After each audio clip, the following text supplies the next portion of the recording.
भगवान शिव और केतकी के फूल की पौराणिक कथा। त्रिलोक के पालनकर्ता भगवान विष्णु और सृष्टि के रचयिता भगवान ब्रह्मा के बीच एक बार ऐसा विवाद हुआ जिसने पूरे ब्रह्मांड को हिलाकर रख दिया।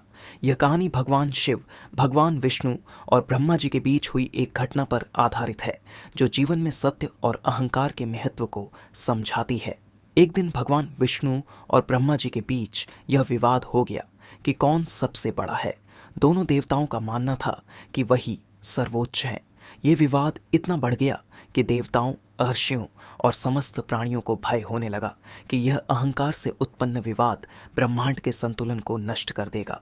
इस समस्या का समाधान निकालने के लिए सभी देवताओं ने भगवान शिव की शरण में जाने का विचार किया, लेकिन उससे पहले भगवान शिव ने स्वयं प्रकट होकर इस स्थिति को संभालने का निश्चय किया। जब विवाद चरम पर था, तभी अचानक आकाश में एक विशाल अग्निस्तंभ प्रकट हुआ। यह स्तंभ इतना ऊंचा और विशाल था कि उसका न तो सिरा दिख रहा था और न ही आधार। सभी देवता चकित रह गए और यह सोचने लगे कि यह स्तंभ कौन सी शक्ति का प्रतीक है। भगवान विष्णु और ब्रह्मा जी ने तय किया कि इस स्तंभ का रहस्य जानकर ही यह तय होगा कि कौन सबसे बड़ा है। ब्रह्मा जी ने कहा, मैं इस स्तंभ के शीर्ष तक पहुंचूंगा, और हंस पर सवार होकर ऊपर की ओर उड़ने लगे। वहीं भगवान विष्णु ने कहा, मैं इसकी गहराई तक जाऊंगा, और वराह रूप धारण कर स्तंभ के नीचे की ओर जाने लगे। भगवान विष्णु ने स्तंभ की गहराई में जाने का प्रयास किया, लेकिन वह अंत तक नहीं पहुंच सके। अंततः उन्होंने यह स्वीकार किया कि यह कार्य असंभव है और वह लौट आए। दूसरी ओर ब्रह्मा जी ने ऊपर की ओर उड़ते हुए बहुत समय बिताया, लेकिन वह भी स्तंभ के शीर्ष तक नहीं पहुंच सके। ऊपर उड़ते हुए ब्रह्मा जी को एक केतकी का फूल मिला। केतकी ने बताया कि वह इस स्तंभ के शीर्ष से गिरा है। यह सुनकर ब्रह्मा जी ने उस फूल से मदद मांगी और उसे गवाह बनाने की योजना बनाई। ब्रह्मा जी नीचे लौट आए और कहा, मैंने इस स्तंभ का शीर्ष देख लिया है। उन्होंने केतकी के फूल को गवाह के रूप में पेश किया। केतकी के फूल ने भी ब्रह्मा जी के झूठ का समर्थन किया। यह सुनकर भगवान विष्णु चकित रह गए, लेकिन भगवान शिव को ब्रह्मा जी का यह झूठ झात हो गया। अचानक उस अग्निस्तंभ से भगवान शिव प्रकट हुए।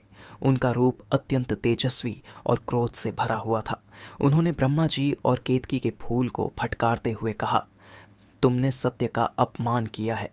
भगवान शिव ने ब्रह्मा जी से कहा, तुमने झूठ बोला और इस फूल को अपनी झूठी गवाही में शामिल किया, इसलिए आज से तुम्हारी पूजा ब्रह्मांड में कहीं नहीं होगी। इसके बाद उन्होंने केतकी के फूल की ओर देखा और कहा, तुमने झूठ का समर्थन किया है, इसलिए आज से तुम्हें पूजा में अर्पित नहीं किया जाएगा। भगवान शिव ने विष्णु जी की ओर देखा और कहा, तुमने सत्य का साथ दिया और अपनी सीमाओं को स्वीकार किया, इस कारण तुम मेरी कृपा के पात्र हो। यह घटना सभी देवताओं और प्राणियों के लिए एक महत्वपूर्ण संदेश बन गई। भगवान शिव ने बताया कि सत्य अहंकार से कहीं ऊपर है और झूठ का परिणाम हमेशा विनाशकारी होता है। इस घटना के बाद से केतकी का फूल भगवान शिव की पूजा में वर्जित हो गया। हालांकि यह फूल आज भी सुगंधित और सुंदर है, लेकिन इसे पूजा के लिए उपयोग नहीं किया जाता। यह कथा हमें सिखाती है कि सत्य और विनम्रता सबसे बड़ा गुण है। अहंकार और झूठ से केवल विनाश होता है। भगवान शिव का यह निर्णय न केवल ब्रह्मा जी और केतकी के फूल के लिए था, बल्कि यह सभी प्राणियों के लिए एक सबक है कि जीवन में सत्य का मार्ग ही सर्वोत्तम है।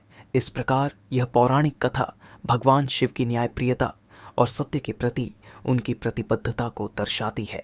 यह कहानी आज भी हमारे जीवन को सही दिशा देने में मदद करती है। अगर आपको यह वीडियो पसंद आया हो तो सट लाइक करें, कमेंट करें और अपने विचार हमसे साझा करें। और अगर आप ऐसी ही और प्रेरणादायक कहानियाँ देखना चाहते हैं तो हमारे चैनल को सब्सक्राइब करना न भूलें। मिलते हैं अगले वीडियो में, तब तक के लिए हर हर महादेव। जय श्री श्याम।